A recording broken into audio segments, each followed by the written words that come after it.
KILR Killer Game.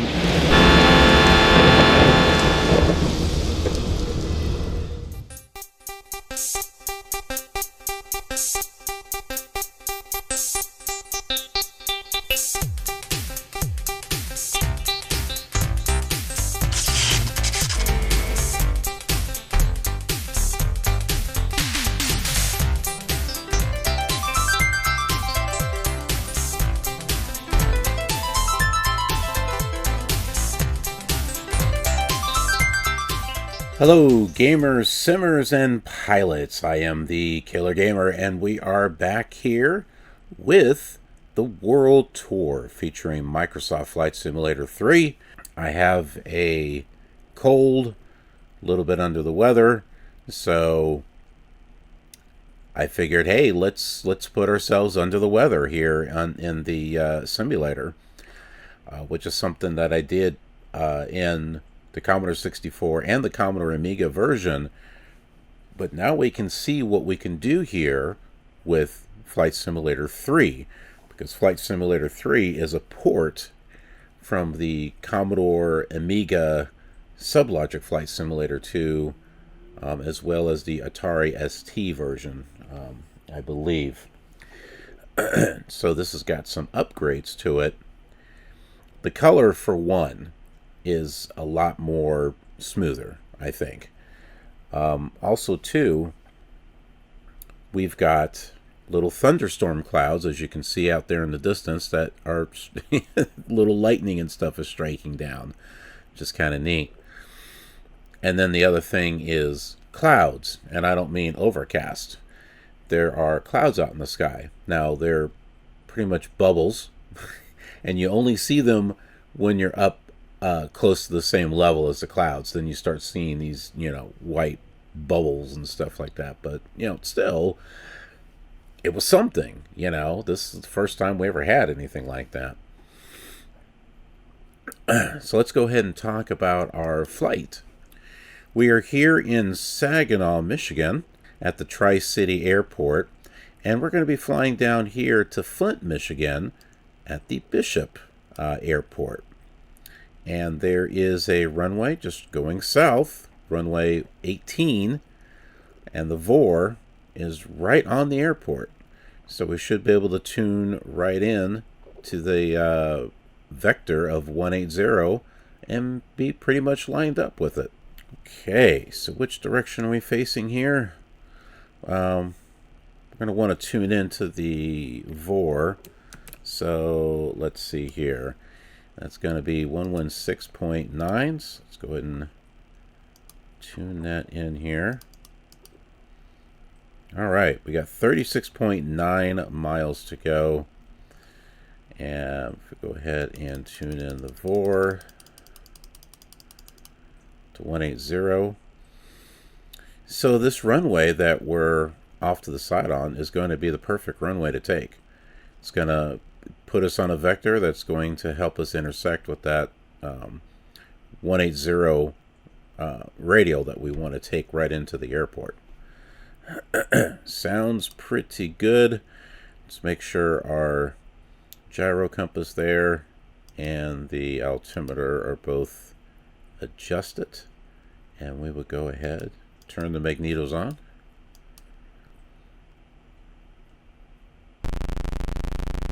Listen to the wonderful engine sound there, and we will get going here.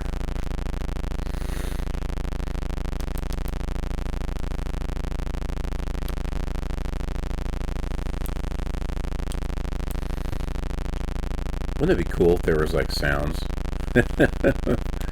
for the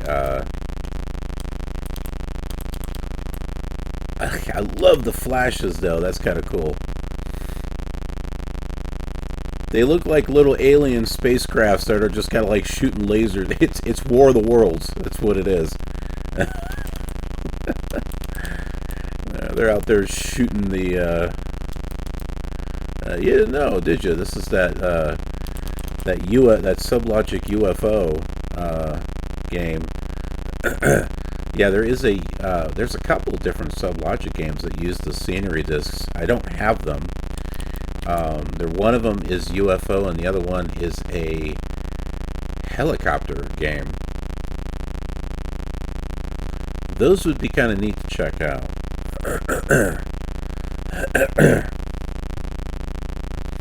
If I ever get those, we're going to need to add those to the World Tour.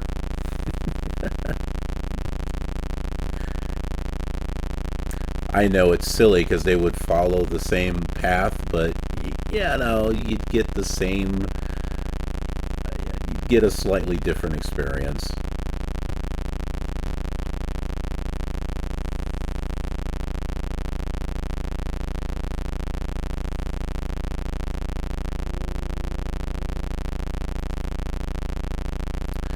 In my opinion, I think the best way to experience these SubLogic scenery discs is with Flight Simulator 3.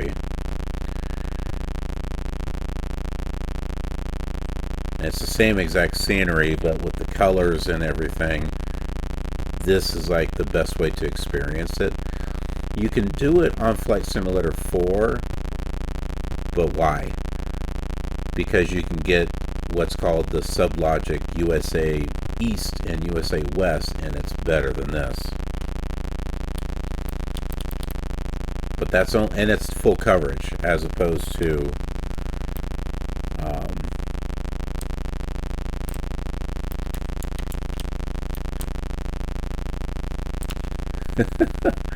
I'm like, which one's my brakes? I forget. There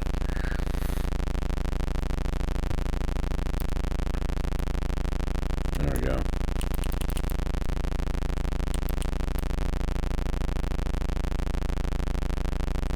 Now the Japan, Hawaii, the Western European set.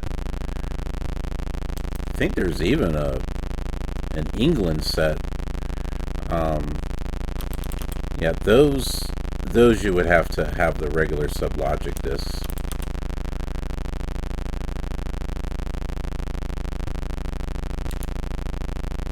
I didn't add any wind. I should, I should add some wind in here.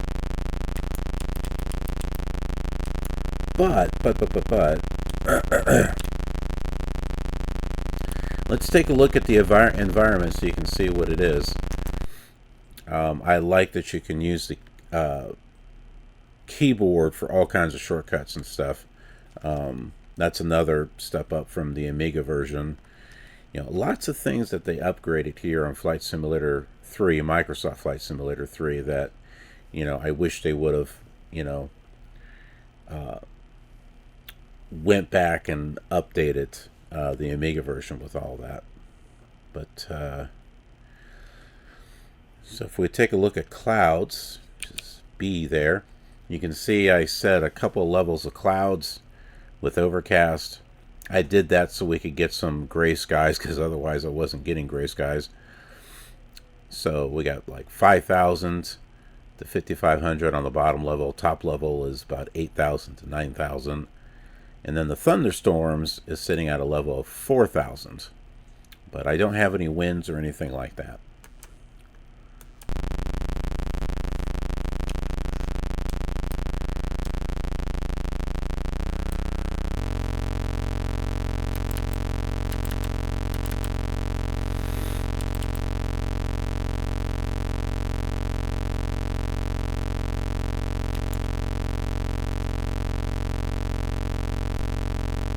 Oh, does this have a fuel box? Look over there to the left.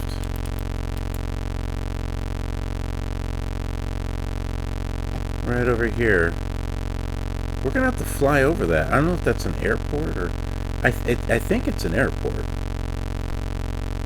Alright, landing gear up.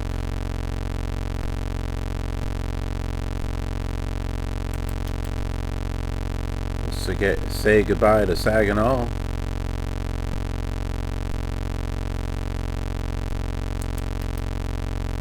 Okay, yeah, that's an airport.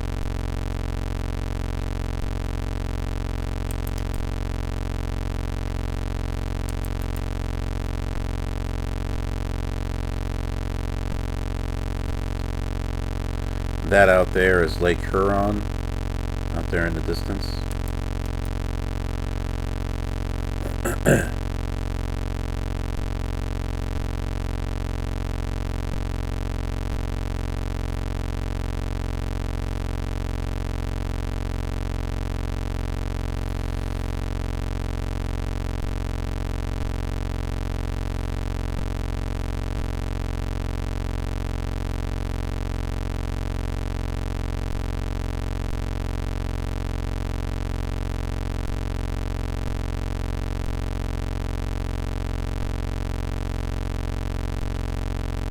But yeah, with the PC speaker sound, it could just be like white noise for like thunder.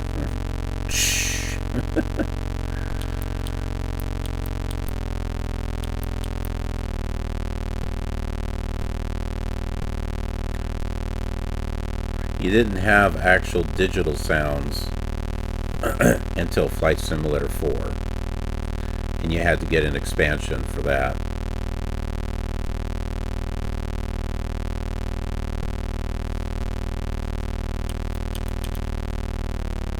And then sadly, there was no way the Amiga could compete with it, because you had the engine sounds, you had a landing gear sound, you had flaps.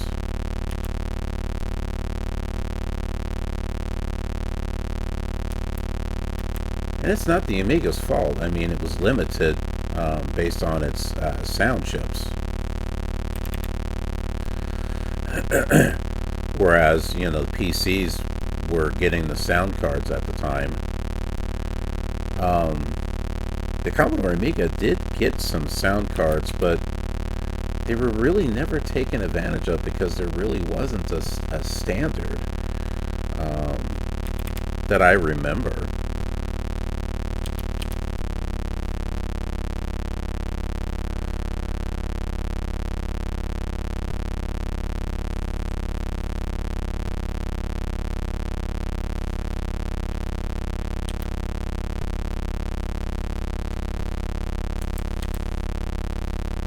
Airport.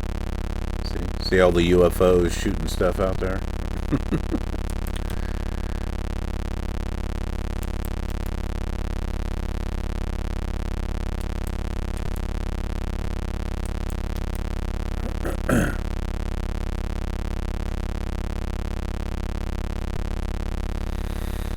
Okay, yeah, that's the Brown airport.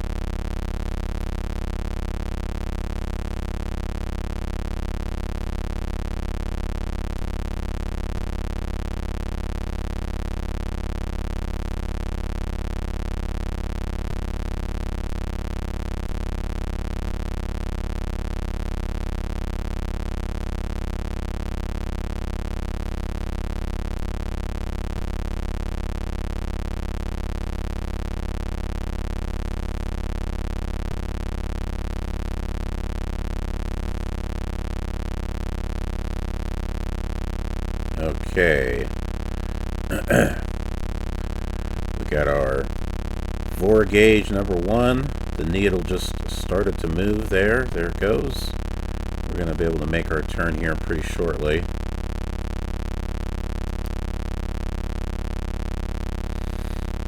Now, did you ever wonder what down here in the lower left, what this 2 MIN is on the turn indicator? If you ever wondered what that is, and correct me if I'm wrong, for those of you who do know, I believe that means when you're at the full bank, or maybe it's half bank or something, it should take you 2 minutes to completely turn around 360 degrees. I believe that's what that means. And it has to be a coordinated turn. So if I'm wrong, correct me. So that way I can, you know, learn. But that was my understanding of it.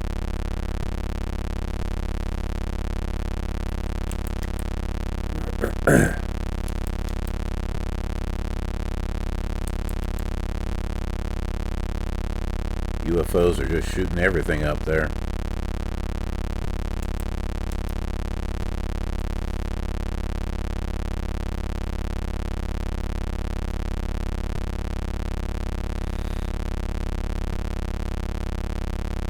That'd be crazy if they turned and started attacking the plane, wouldn't it? They turn and attack the plane and then gauges start to disappear.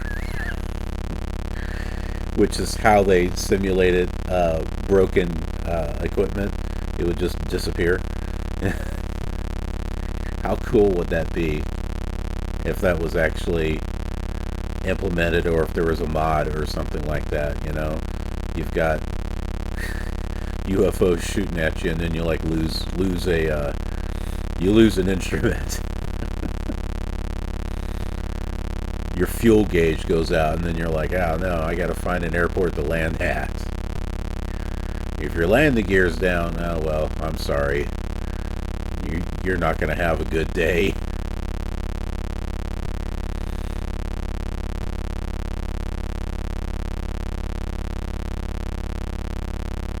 But still, if you're going from Microsoft Flight Simulator 2 to Flight Simulator 3, this is a big step up from that. This is definitely a step up from that.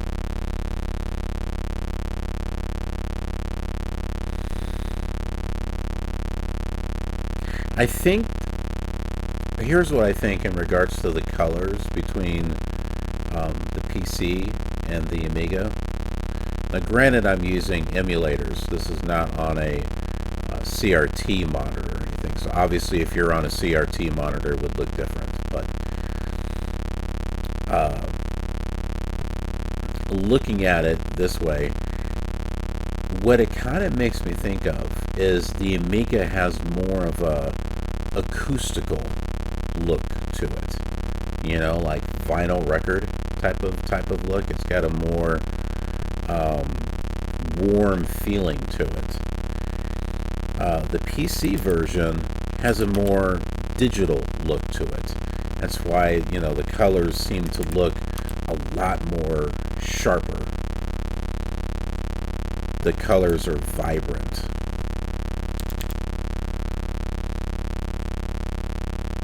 That was kind of my thought on this. So, like the difference between a vinyl record and a compact disc.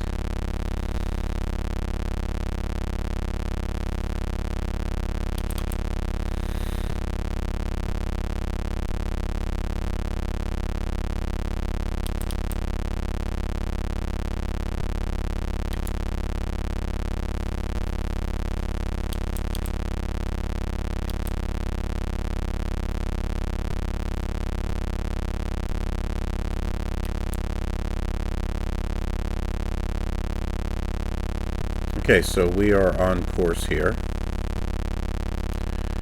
and only got 22 miles to go.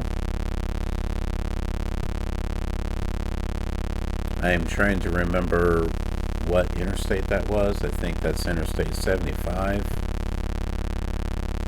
going south there.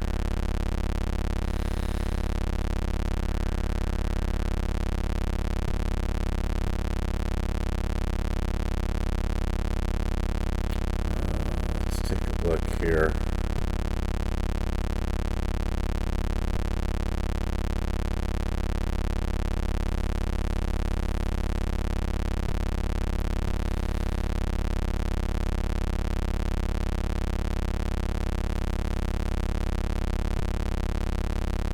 Okay, that up there I believe is Flint, Michigan.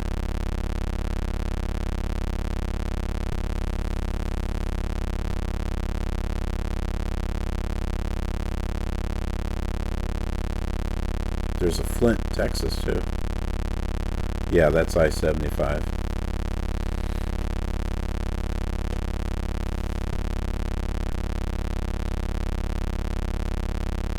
So, no little upgrade from Flight Simulator 2 to Flight Simulator 3. Cities are now a yellow color instead of just a gray color. Plus, you've got the this ground texture that you can put out there. So, you know, big rectangles, small rectangles, or dots. Dots looks really good if you're like flying over like a metropolis, because it kind of, you know, makes it look like lights or something. You got to use your imagination.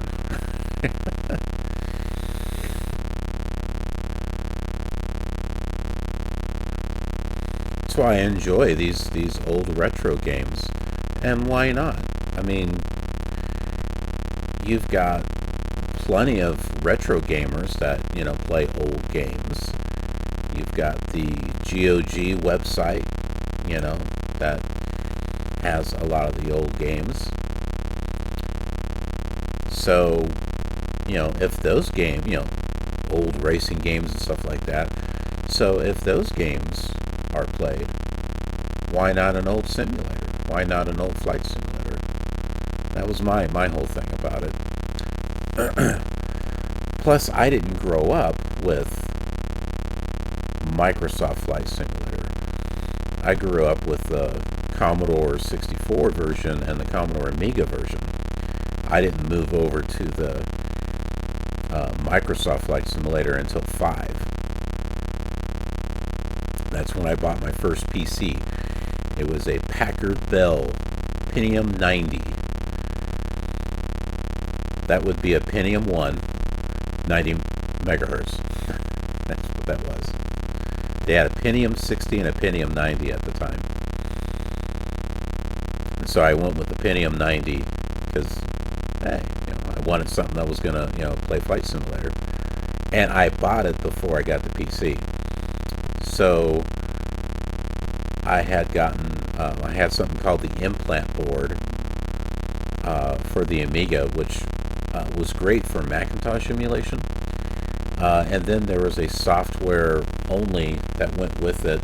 I didn't go with it, but you could get it separately, which would do PC emulation. It didn't do a very good job because the processor on the Amiga was a Motorola 68000 series processor. PC, as we know, Intel, you know, Intel chips, or AMD. I guess they had AMD. I don't know if they had AMD at that time of the Pentium 1, but yeah, one trying to emulate the other just didn't work out. It worked great for the Mac because they were both on Motorola. So I had loaded up Flight Simulator 5 on this PC emulator. It looked great, but it was a slideshow. You know, I knew that it probably wasn't going to work, but I had hoped. But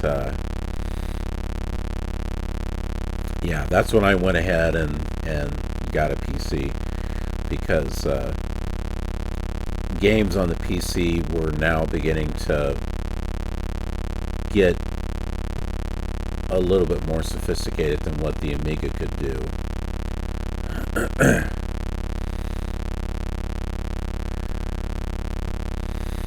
I had gotten the Mac emulator because I wanted to play some of those modern games like Myst, Doom, Wing Commander. I wanted to play those games, but I didn't want to have to buy another computer to do it, so that's why I got the Mac emulator.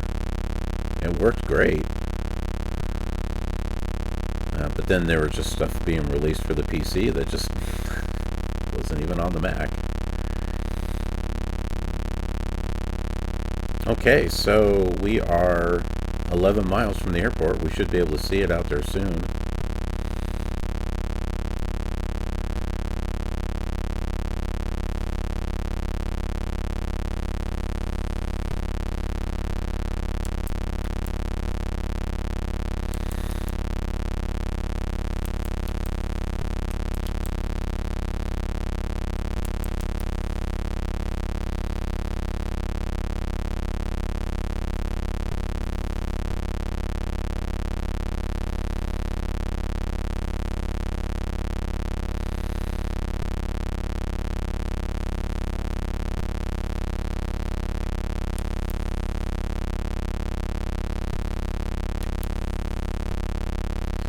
There it is. Right out there in the distance. See it?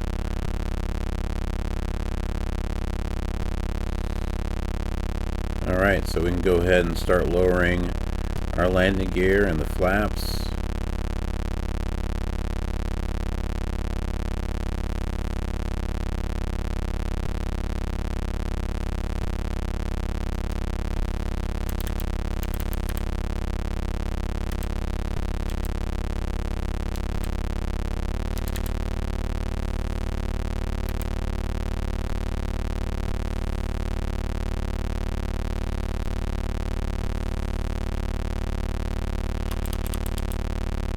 I'm going to adjust my heading here.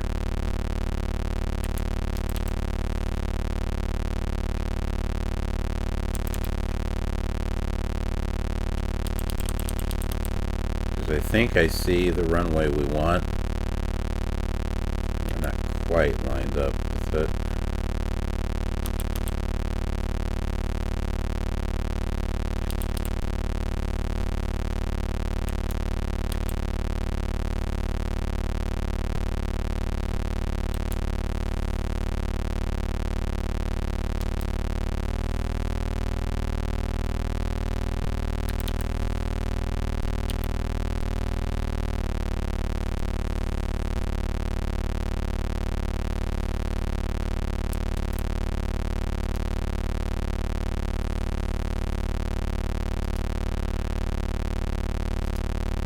The Bishop Airport is, the altitude is 781, so got to keep that in mind with the altimeter there.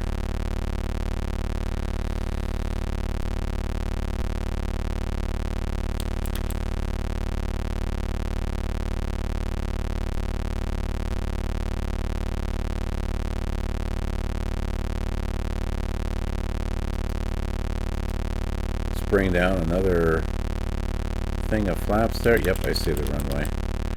You gotta go over this way a little bit.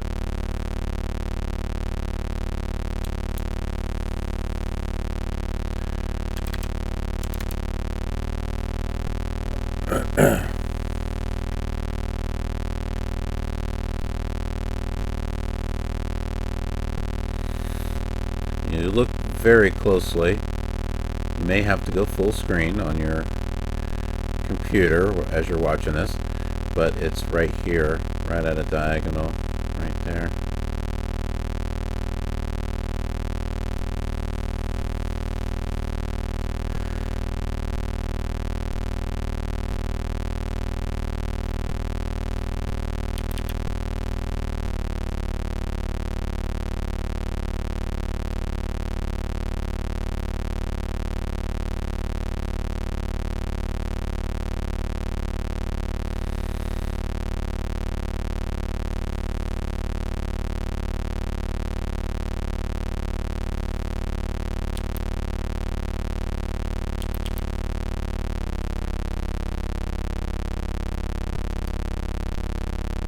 One more notch flaps there.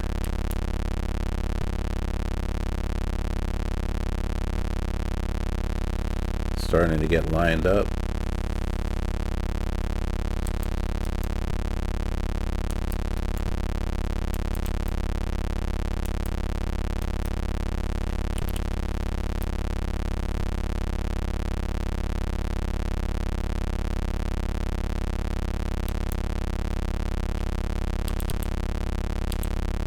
Right about there should do it.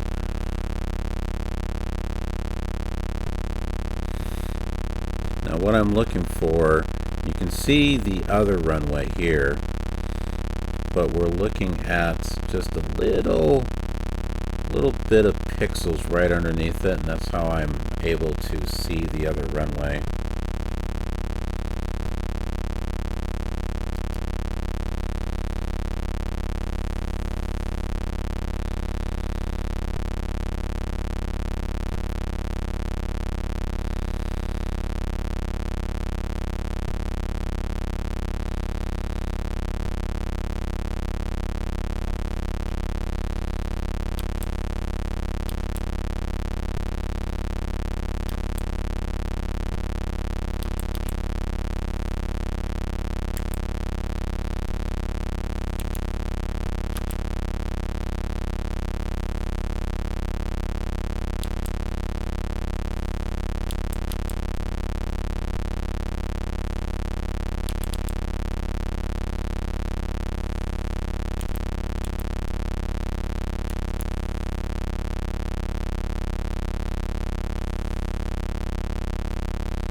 3 miles from the airport.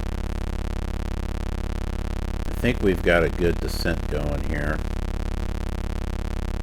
Our descent rate.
Well, we made it down. I had to add some power so that way we weren't crashing. We kind of bounced a little bit there.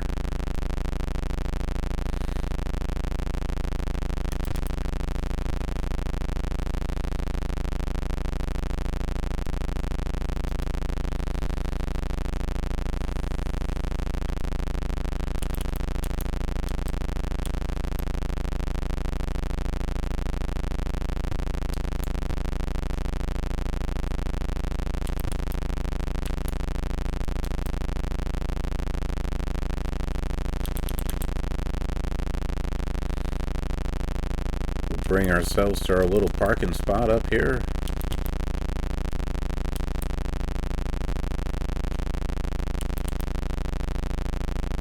Right at the intersection of two runways.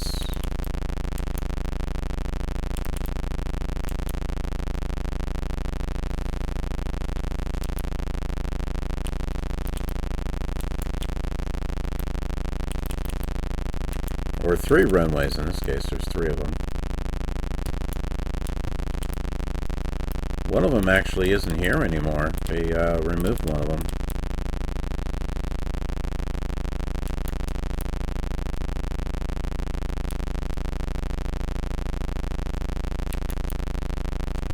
Okay, here we go.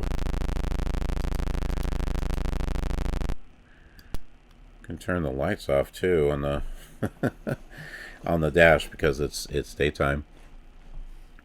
So here we are. We're at the